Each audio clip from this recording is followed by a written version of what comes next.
প্রশংসা করি গৌরব করে। পিতা প্রতিদিনের ন্যায় আজও তোমার কাছে উপস্থিত হয়েছে প্রার্থনার ডালে নিয়ে। পিতা প্রতিদিন এই সুন্দর সকালটা তোমার সাথে কথা বলে শুরু করে। কেননা একমাত্র তুমিই পারো সব রকম বিপদ থেকে, শয়তানের হাত থেকে আমাদের রক্ষা করতে। পিতা তোমার ধন্যবাদ করি এত সুন্দর একটা দিন উপহার দেওয়ার জন্য প্রতিদিনের ন্যায়, আর রাত্রিতে তোমার সুরক্ষিত বেড়াজাল দিয়ে ঘিরে রাখার জন্য। পিতা তুমি তো তোমার একজাত পুত্র প্রভু যিশুকে আমাদের মধ্যে পাঠিয়েছো, যার নামে আমরা উদ্ধার পাচ্ছি। যিশুকে প্রভু বলে স্বীকার করে আমরা আমাদের সকল ভুল পাপ থেকে পরিত্রাণ পাচ্ছি। হে পরম পিতা, তার জন্য তোমার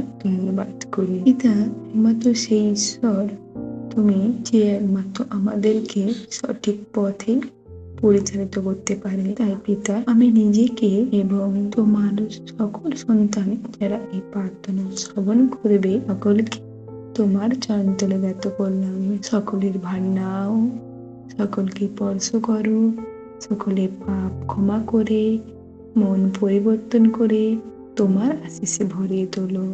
আর পিতা যারা বিশ্বাস করে এই প্রার্থনা শ্রবণ করলে তাদের জীবনের সকল সমস্যা দূর হয়ে যাবে, তাদের বিশ্বাসে তাদেরকে পরিপূর্ণ করো। এই প্রার্থনার মাধ্যমে সকলকে তোমার আশীষ প্রদান করো।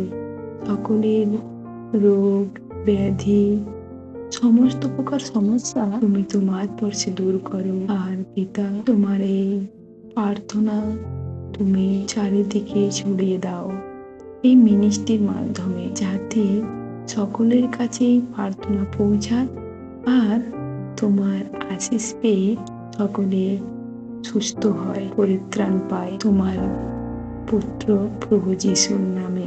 তাই এই সুন্দর সকালে সকলকে সুন্দর রাখার ভার তোমার উপর তুলে দিলাম। আমি বিশ্বাস করি পিতা এই মুহূর্তে প্রার্থনায় যা যা বললাম সকল কিছুই শ্রবণ করেছ, উত্তর দিয়েছ। এই প্রার্থনা যিশু নামে তোমার চরণতলে নত করলাম। পিতা এই প্রার্থনা তোমার একজাত মিষ্টি পুত্র, ত্রাণকর্তা, উদ্ধারকর্তা, পরিত্রাণদাতা আমার প্রভু যিশুর নাম হইতে চাইলাম।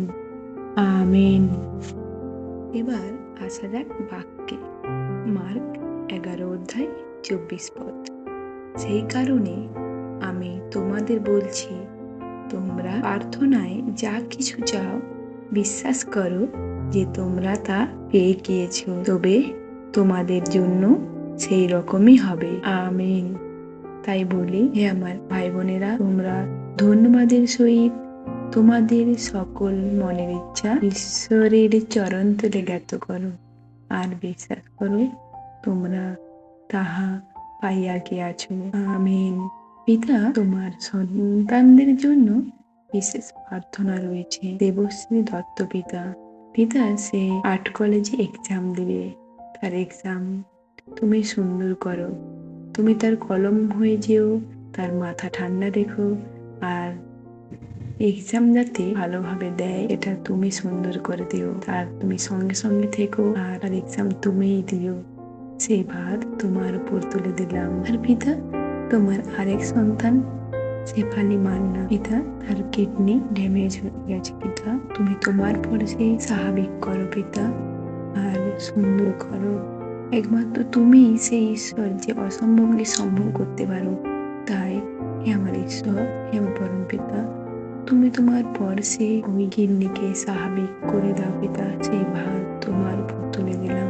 আর পিতা তোমার আরেক সন্তান রাধিকা ভৌমিক, পিতা তার শ্বাসকষ্ট হয়, গলায় টনসিল রয়েছে, গ্লান বেড়েছে পিতা তুমি তোমার পরশে সম্পূর্ণ সুস্থ দান করো পিতা, সেই ভার তোমার উপর তুলে দিলাম। আর পিতা তোমার আরেক সন্তান সুমিত্রার সিটের ছেলে, পিতা সেই ছোট্ট সন্তানকে কেন কষ্ট দিচ্ছ? সে চলাফেরা করতে পারে না, বিছানায় শুয়ে থাকে পিতা তুমি মিরাক্কেল করো পিতা, তুমি তাকে স্পর্শ করো।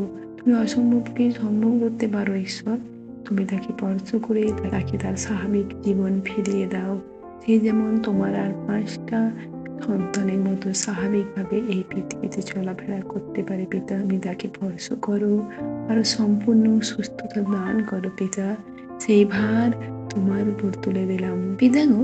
তোমার আরেক সন্তান চক্রধর ঘোষ, পিতা তার মাথা তুমি ঠান্ডা করো, তার রাগ মন থেকে দূর করো, আর তার সকল পাপ ক্ষমা করো, আর তোমার পথে জ্বালাও। আর পিতা তার ঘাড়ে খুব যন্ত্রণা হয় পিতা, প্লেট লাগানো আছে। তুমি তোমার পরশের প্লেটকে দূর করে তার যন্ত্রণা সম্পূর্ণ নিরাময় করো। তার নার্ভ সিস্টেম তুমি স্বাভাবিক করে দাও পিতা। একমাত্র তুমি সেই ঈশ্বর যে স্পর্শ করে স্বাভাবিক করতে পারো। সেই ভার তোমার উপর তুলে দিলাম পিতা।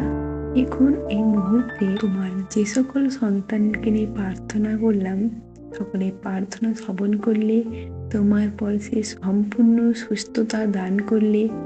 আমার বিশ্বাস পিতা, এই প্রার্থনা আমার প্রভু যিশুর নাম হইতে চাইলাম। আমেন।